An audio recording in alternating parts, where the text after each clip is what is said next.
After the skirmish on May 28, 1754, that would later become known as the Battle of Jumonville Glen, Washington and his forces immediately retreated back to their encampment at Great Meadows. Little did Washington know that most historians would point to that engagement as the start of the French and Indian War. Washington was convinced the French would attack his position in retaliation to the previous day's actions. Over the next several days, he and his men began to fortify Fort Necessity by building breastworks and trenches around the small and hastily built fort. It was Washington's hopes that with enough preparation, he could hold out until reinforcements would arrive and give him and his men relief. Sometime in June, as Washington continued to build fortifications for the impending attack, he was informed of the death of Colonel Joshua Fry, his commanding officer, and that he was promoted to colonel and would assume command of the regiment. On June 9, 1754, the rest of the regiment of the Virginia Militia, that was formerly under Joshua Fry's command, arrived at Fort Necessity, bringing with them much-needed supplies and 9 swivel guns to bolster the fort's defenses. Washington now had 24 officers and 264 enlisted men at his disposal.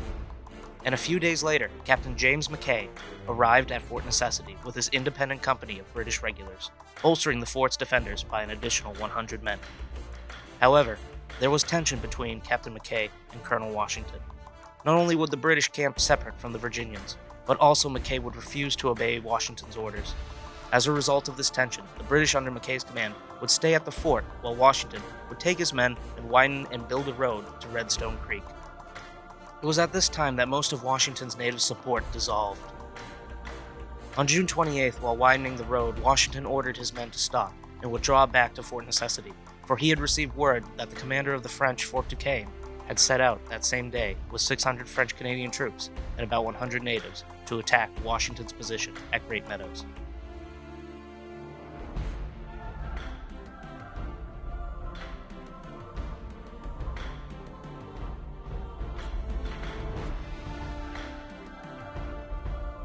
On July 3rd, the French forces arrived and surrounded the fort from the tree line. Washington, realizing the tree line was within musket range and gave the attackers a greater advantage, he would have to dislodge the enemy from the woods. Washington formed his men, along with Mackay's British regulars, and advanced in the open to meet the enemy. While they were forming ranks to advance, Villars, the French commander, ordered his men to charge into Washington's line.